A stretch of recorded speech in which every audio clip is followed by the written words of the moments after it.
I am going to kind of just explain real quick how you can make some money, how I did mine. I'm doing pretty well right now, my playthrough. I just kind of got to the point where I just now have my whole kingdom up and running. One of the best ways early game that I found, but you spawn right here. My go-to is always run straight to these two camps, buy pretty much everything and enough people. Go to Diagnostica over here and just kind of dump it. Just buying all the, or Voss, you can go to Vostrom too. You could even, I guess, go to Poros. I usually just like to route over towards Diagnostica because Diagnostica seems to have really good prices early game. But you can end up buying these for super cheap immediately. So like you can buy like a sheep for like 30. So I'll instantly spend all 1,000 of my dollars. Try to save about 100, 200, see how far I can get, and I'll instantly cash that. I found this playthrough that I was running around a lot with mules, and I would go down to 1 speed and sell, I don't know, 100 mules at a time. It was really slow, and I'd go against that, but smithing is really the best way to do that to make money. I'm at 287 on my smithing, but currently I can show you that I'm making these swords right here. These swords are 8 iron, and they're selling for 11,000 almost. I can pull them up right now. So this is a sword that I was making. It's 8 iron.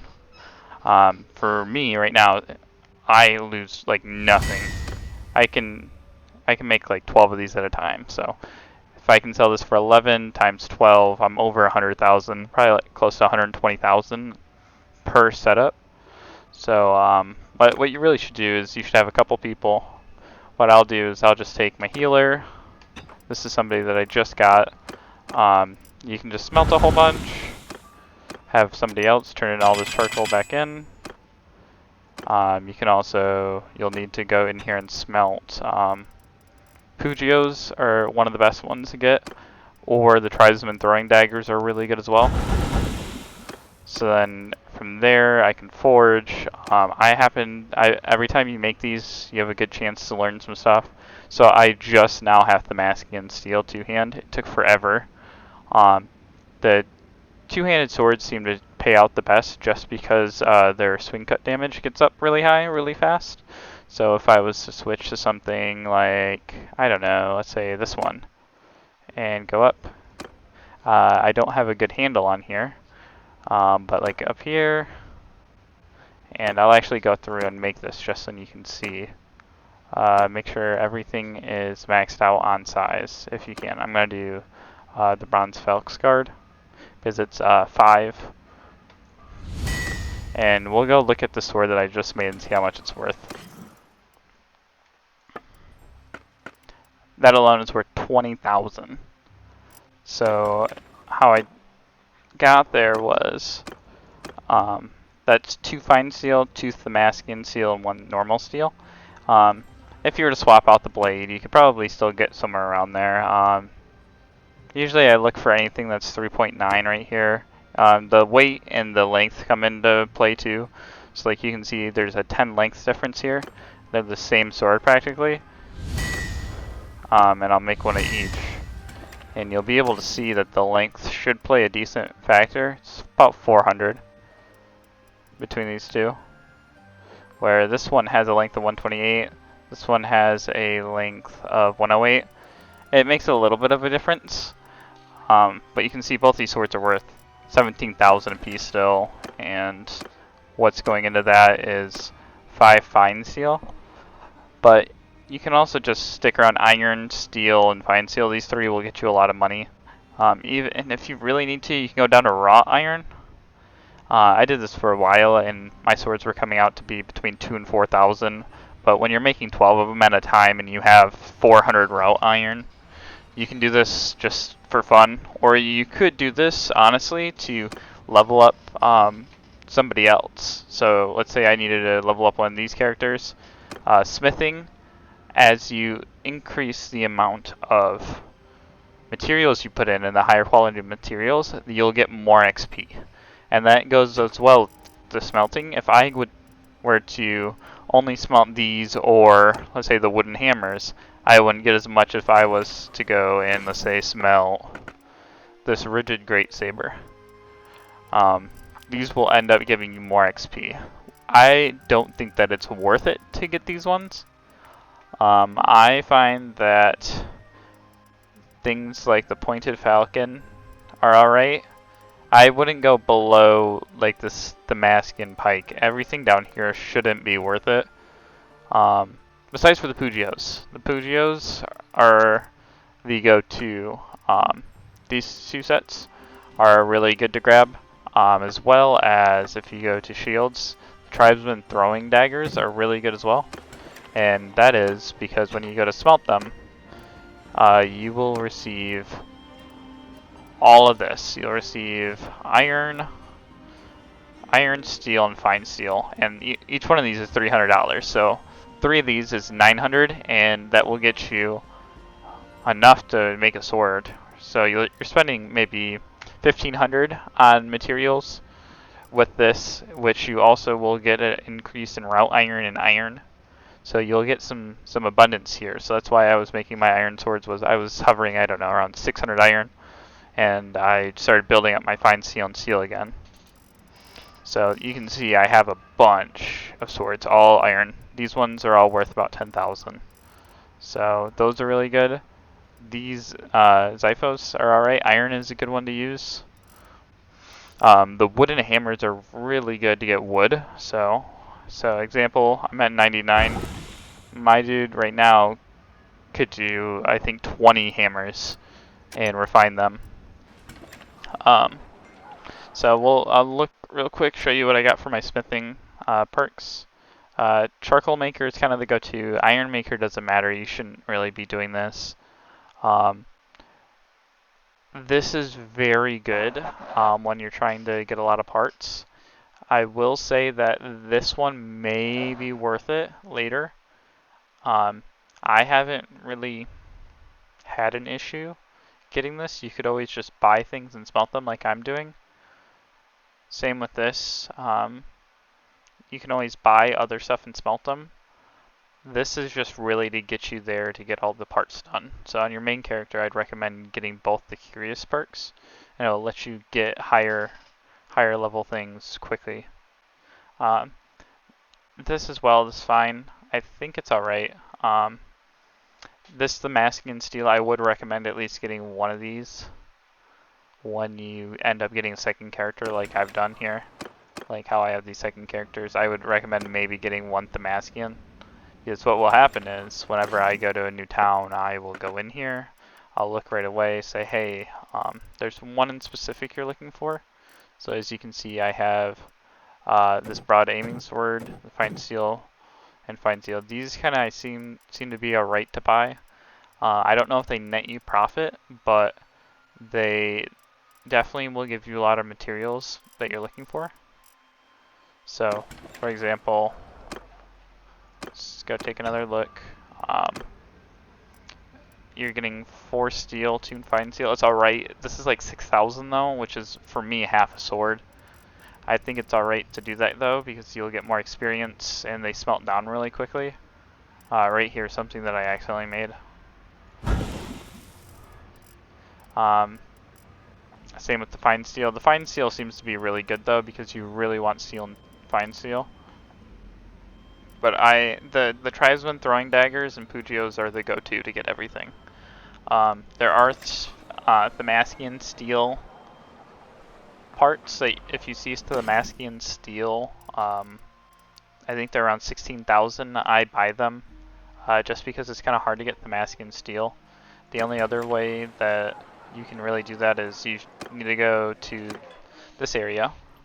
You need to go to the tavern. This is what I do early game a lot. Usually you can get them to follow you. If you have multiple companions, you can talk to them and say, hey, follow me. And you'll get a gang of you and your companions. And this will help here in a second. There's a clearing down here. Usually going to the tavern is the quickest way. You'll walk up to them like I did. you'll say, hey, I need you to find all my companions and follow me.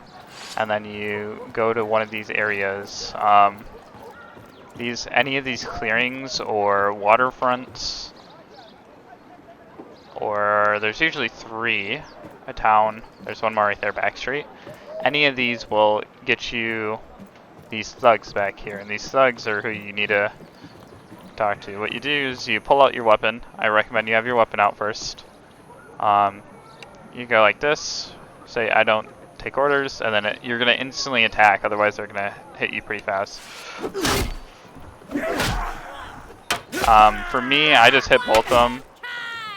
This might not be the greatest weapon. I use this for prison breaks. They have very fast attacking weapons, so you have to be careful of that. Do another town. So I just made it up to Legetta. I ended up having this town sieged up on. They're gonna end up getting into a big fight over there. So one thing to check though is every time you go into here, you need to check for orders, because like you can see here, I have one for $111,000. And I'll be honest with you, after doing these a couple times, you kind of realize that there's only a couple that you need to do. So like this fine steel spathia blade, I find usually will get it done. You can see pretty much everything here is green. There's a little bit of a cutoff. I think around 10, somewhere between like 7 and 10 is the range of where you cannot be lower than that. And if you do happen to get lower than that, you end up losing out on money, and they'll cut your cash. But as you can see here, I kind of have my normal go-to picks. So right here you can see I'm missing a little bit of weight. I need a little bit more weight to get my damage up. Really, you could just pick something like this and just beef it up. You can see my damage went up a whole bunch. For me, I think this is enough. I could honestly go with something that's not steel too, or not fine steel. I could go with this one. And what you really need to do is, so you need to pay attention to length to weight aspect ratios. Really will get you your setup. So you can see I have a longer length, will get me more cut damage. But if I end up having too much length, you'll lose handling. So if you want to increase handling, you need to increase the quality of your parts going up in tiers. So a level 1 won't normally give you as much as a level 5. But this Crescent Guard I find is extremely useful. I use this almost in every single one of these two-handed swords. Same with this grip. This grip seems to be one of the better ones for weight to length ratio. You can see here you have these extra long ones, but these ones are so heavy that it kind of cuts out. So combining this one with that other one really gets it done. And you can see here I'm a little short. I'm up and over on 1, 2. I'm under on weight. So if I can sneak in a little bit more weight here, you can see I can sneak in one more right here to get that super close. And they're still happy with it. It added to, so I'm net 1.6. So like I said, somewhere around 7 and they'll start cutting out numbers really deep. Usually this will give you a lot of XP as well, and it can give you relations. So that's very helpful to get a lot of your stuff done early game. Okay, so now you can see I got into the next screen. This boss leader says, hey, you're giving me issues. We're going to fight it out. So I'm going to fight them. Usually it's about 10. Don't let this fool you. It will not be a 244 and 10. So a good habit is to save beforehand. If you're not okay with saving or reverting saves, then just be aware that if you do die, you'll end up losing your entire inventory. So that is something that I had happen to me at one point. So you do need to keep that in mind. Here you can see I have 2 of my companions.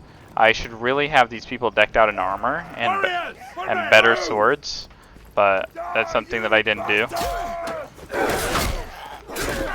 can see I'm just going to go through real quick.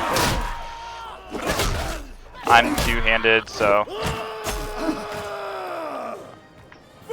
see, I won this pretty well.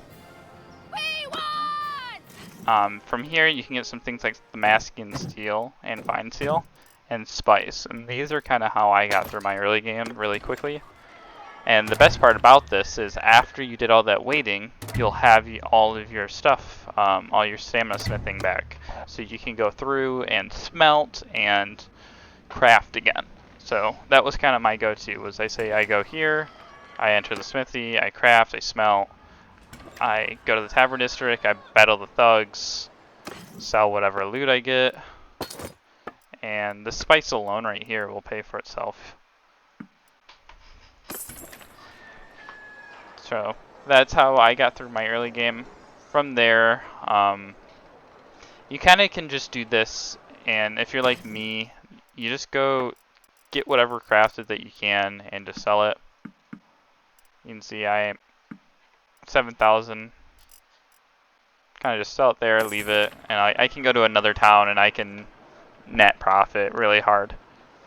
Even though I'm losing almost 20,000 a day, I'm still net profiting.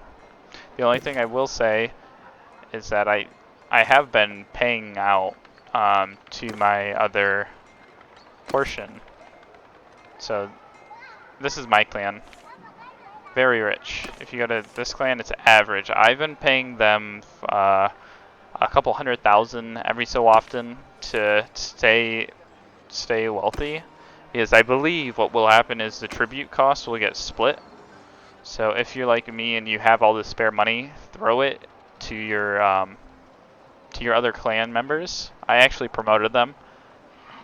You can do that by going to the tavern district. You get somebody like this. If you right click, you can see their stats real quick. I wouldn't hire this dude. He's sturgy and he's a wanderer, so he probably won't have too good of perks. But what you can do is hire him. Then you talk to him. You'll go to something like the party. Let's say I go to the tavern. I don't think I can talk to him in here. If you go to the keep when it's your own area, you can talk to him. But if you end up talking to one of your companions, you can gift them money when they're in a different clan, or you can actually, with 500 influence and a certain amount of money, it varies. My first one was, I believe, 50,000, and my second one was 20,000. You can turn them into your own clans. So these are the two clans that I ended up making. I paid this. This is my first person that I paid. He had cost, I think, 50,000. The second person only costs 20,000, and they will auto-populate.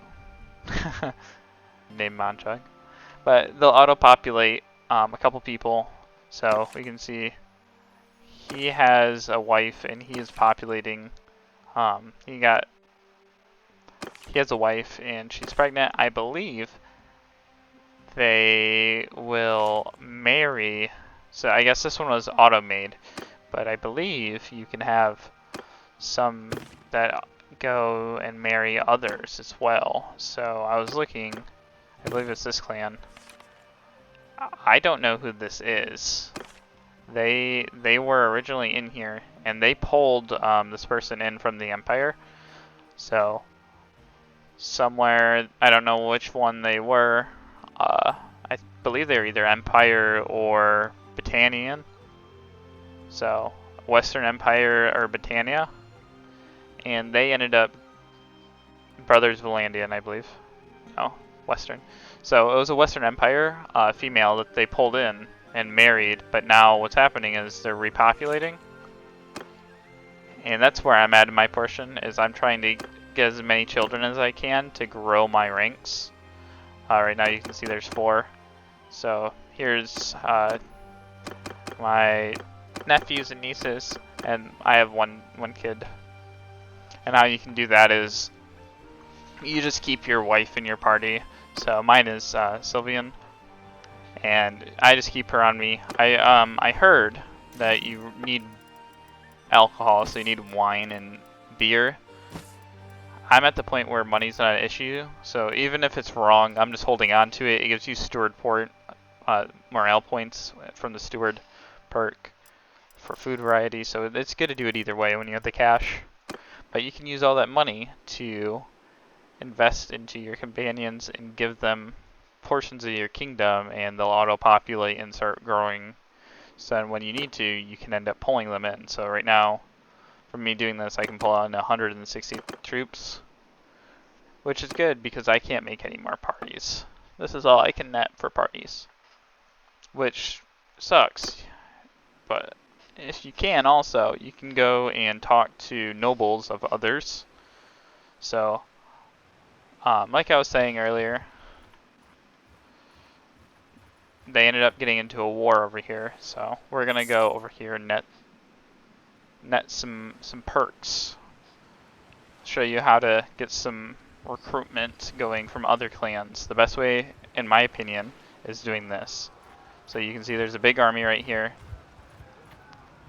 I believe the Western Empires of what you're crafting, the further down you go on your unlocked list, the more it will be worth. So I believe, let's say, this is what I wasn't crafting this, so this is worth 3 raw iron. And I'm using everything the same from the last sword, and we'll see how much this one nets. I actually ran out, that's okay. I can go in here, sort by yield, get some Tribesmen Daggers. I think the Tribesmen Daggers are really good because you get a lot of iron.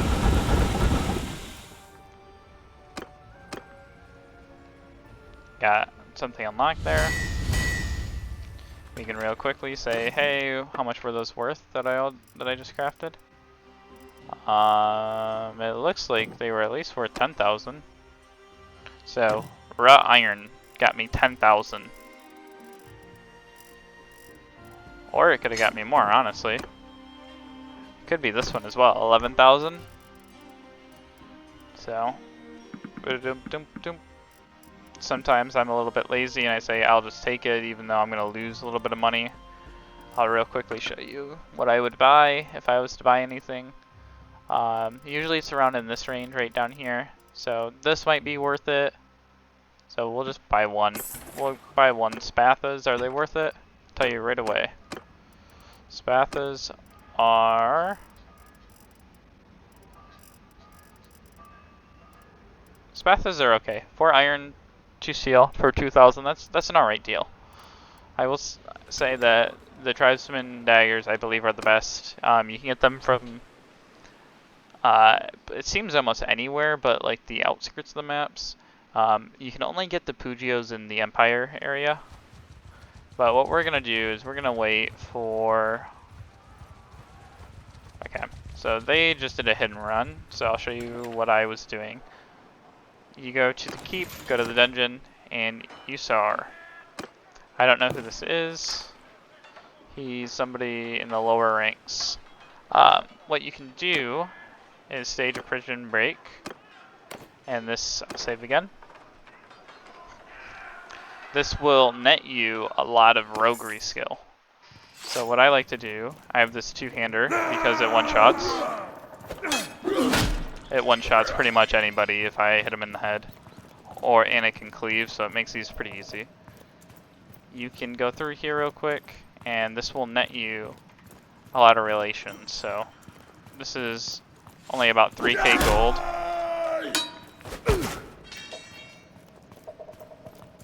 Run through here. Usually there's somewhere between 3 and 5 guards. Wow. So if you happen to lose one of these like I did, what will happen is you'll go to jail and you'll lose all your items. I normally just go reload because I don't like losing all of my items personally. Some people don't like this. It's up to you how you play it. If you want to, you can go through, but I don't like losing in these. Usually I don't either. I got a little sloppy with that person.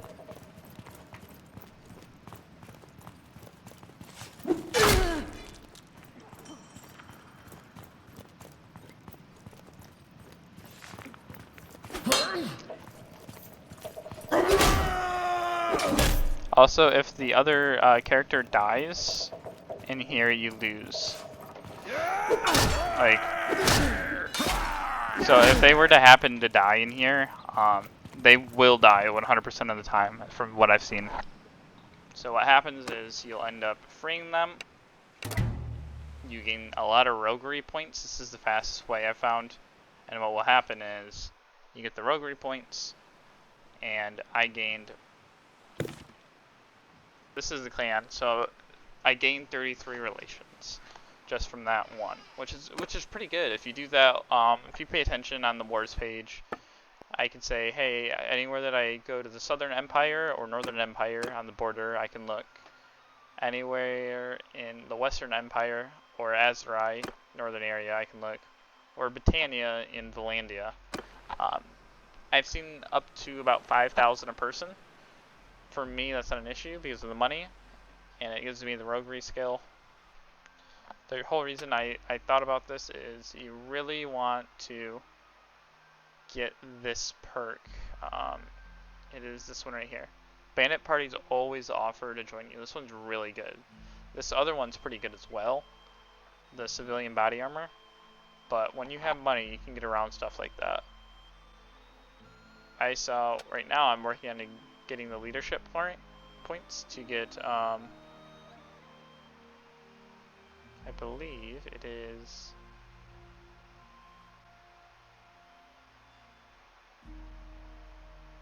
This one right here, Veterans Respect. Veterans Respect, before you make your kingdom, you should have as many caravans as you can. So I'll show you what I have right now. I have 3 workshops. I could make this 5. I don't really care though as much anymore. I could buy 2 more and it would net me somewhere between 200 and 400. These can go up to 800 depending on what they get. If you specifically need to do something, at the start of my playthrough, I went up to Varchek, which doesn't have any grain up here, but because it's never in war, I went and put a brewery in here, and I was making 400 a day every single day. So if you want to go to somewhere like Revel or Varchek, somewhere like Belgard, or somewhere deep in the Azerai and build something, you kind of just look at what input they have and base that on that. So if you see a lot of grain, make a brewery, and you'll start netting a lot of profit every day. Same with the caravans. You really want to look, if you can, to get a spice vendor. The spice vendors are the best, or there's another one. It's the one with really high writing skill. You're looking for companions with those 2, and then they'll go around and they'll get you a whole bunch of money. So we can look real quick. This is somebody I have on a caravan right now. They're only giving 58 reduction, which means that this person will net a lot more than the other ones usually. So 206 for this one, 456 for the other one. I've seen the spice vendors go up to 600 a day. It all just depends on the prices. But once you do that, my main recommendation is horses are very useful. Mules are good to sell. You can sell mules with a lot of the items that you're... Just go down. You go down. The further you go down, the more money you make. Like I showed you, it doesn't even matter. This was made out of wrought iron. This made a bunch of money. You just, when you go for 2-handed weapons, just always go the furthest to the right as you can. The heavier that they go, the more damage that they'll deal, but you'll lose handling. Same with weapon reach. The bigger the weapon reach, the more damage that they'll deal, but the less on handling. So if you're ever looking to get any of those orders done, just look and see. Your weight is probably one of the more important ones. Weight to reach, and the swing cut damage. I almost did every quest with this one. It seemed really good. A lot of the other ones, I see 2-handed is a lot of money usually. I don't really, you can't really get more with the 2-handed maces. You only have 3 configurations, so if they ask for that, that's really easy. The maces for me, I don't think I've had a lot of these, but this mace head's pretty good. It's really light. I do think I've had a lot of 2-handed axes recently, I look at what my options are. I've been kind of just working around what I can do because not everybody's gonna have a good, easy. Hey, I need these parts. Can you just grab whatever you have and put it together? They're really weird restrictions. So you just gotta work with what you actually have. I do not have a lot of those. I just keep crafting and hoping that I get them. It took me forever to get some of these. You can go. This one does that have any orders either. I will say, sitting there doing the bandit raids is a very good way to double down on getting your smithy leveled up and getting all of your weapon crafts. So being efficient about your time. If you can get a wife, like I do right now, I have a wife and she's in my party. So actually, while we were doing this, she got pregnant because you need to sit and spend time. Usually sitting in towns is a good way to get children on the way. So I'm triple dipping if I do that right now. I'll be smithing, I'll be trying to get children, and I could be clearing out the thugs, which gains you relation. So that is the best way to do everything.